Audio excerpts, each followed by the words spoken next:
안녕하십니까. 계속해서 대구에서 전해드리겠습니다. 이 대구와 경북 지역은 대체로 맑은 날씨를 보이겠습니다. 오늘 아침 최저 기온은 대구 16.6도, 안동이 16.1도 등 14도에서 18도의 분포를 보였습니다. 낮 최고 기온은 대구 29도, 경산과 군위가 30도 등 27도에서 30도로 어제보다 2도가량 높겠습니다. 경북 동해안 지역은 오후 늦게부터 구름이 많다가 밤사이 5mm 미만의 비가 내리겠습니다. 어젯밤 9시 20분쯤 대구 수성구 범어동의 3층짜리 상가 건물 외벽에서 불이 나 10분 만에 꺼졌습니다. 이 불로 건물 안에 있던 1층 상가 주인이 급히 대피했고 인명피해는 없었습니다. 경찰은 1층 외벽에 설치된 계량기에서 불이 난 것으로 보인다며 정확한 사고 경위를 조사하고 있습니다. 네, 대구 수성구 아파트값이 서울 강남 못지않습니다. 경찰이 아파트를 불법 전매한 재건축 조합원 수십 명을 입건했습니다. 이 아파트는 청약 경쟁률 85대 1, 웃돈이 2억 원 넘게 붙을 정도였습니다. 박재영 기자입니다. 한국감정원이 대구 수성구의 힐스테이트 범어 재건축 현장에서 수상한 거래를 포착한 건 올해 초입니다. 아파트 실거래가와 현장 거래 금액이 큰 차이를 보인 겁니다.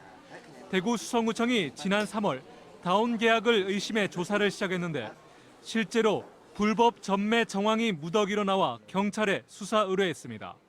기간 전매 제한 기간 중에 매매를 하게 되면 주택법 위반이 되기 때문에 벌칙 사항으로 3년 이하 징역이나 벌금형이 됩니다.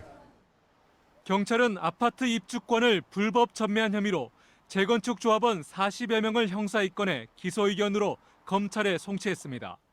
전매가 제한된 2017년 3월부터 지난해 5월까지 재건축 조합원 지위를 팔고 사면서 분양가보다 낮게 거래한 혐의를 받고 있습니다. 수성구청은 불법 전매 혐의를 받는 조합원들에게 과태료를 부과할 계획입니다. 대구 수성구는 지난 2017년 9월 투기 과열지구로 지정됐습니다. 이후 불법 전매로 적발된 것은 이번이 처음입니다. 일부 다운 계약 정황도 포착한 수성구청은 행정 처분에 나설 방침입니다. 2017년 3월부터 지난해까지 수성구에서 다운 계약으로 적발돼 부과받은 과태료는 86억 원에 이릅니다. MBC 뉴스 박재영입니다. 대구시의회는 이달 여는 임시회에서 34개 조례안과 일반 안건을 심의합니다. 기획재정위원회는 김동식 의원이 대표 발의한 대구시 일본 전범기업 제품 공동구매 제한에 관한 조례안을 심의합니다.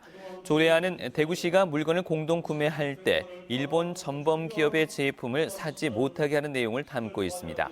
문화복지위원회는 원폭 피해자와 자녀, 손자녀를 돕는 대구시 원자폭탄 피해자 지원 조례 일부 개정안을 심의합니다. 대구의 외제차 가운데 절반 이상은 수성구와 달서구에 등록돼 있습니다. 국회 국토교통위 김상훈 의원이 공개한 국토교통부 자료에 따르면 지난해 말 기준 대구에 등록된 외제차는 14만 5천여 대인데 수성구가 5만 2천여 대, 달서구 2만 7천여 대로 전체의 55%를 차지했습니다. 다음으로 중구 2만 3천, 북구 1만 3천 순이었습니다. 김상훈 의원은 전국적으로는 수도권에 외제차가 절반가량 몰려있다며 지역균형 발전이 되지 않기 때문이라고 지적했습니다. 우리나라 농지 면적 81%를 60대 이상이 소유한 것으로 나타났습니다. 한국농촌경제연구원이 통계청의 2018년 통계를 인용해 발표한 농업인 연령별 농지 소유 자료에 따르면 우리나라 전체 농지 면적의 45.1%를 70살 이상이 그리고 36.2%는 60살 이상이 소유했습니다. 또 50대는 14.8%, 40대는 3.7%, 40살 미만은 0.2%로 농촌의 고령화를 방증했습니다. 구미의 수출 감소세가 계속되고 있습니다. 구미 세관에 따르면 지난달 구미의 수출액은 21억 8천만 달러로 지난해 같은 달 24억 2,300만 달러와 비교해서 10%가량 줄었습니다. 이상으로 MBC 뉴스를 마칩니다. 고맙습니다.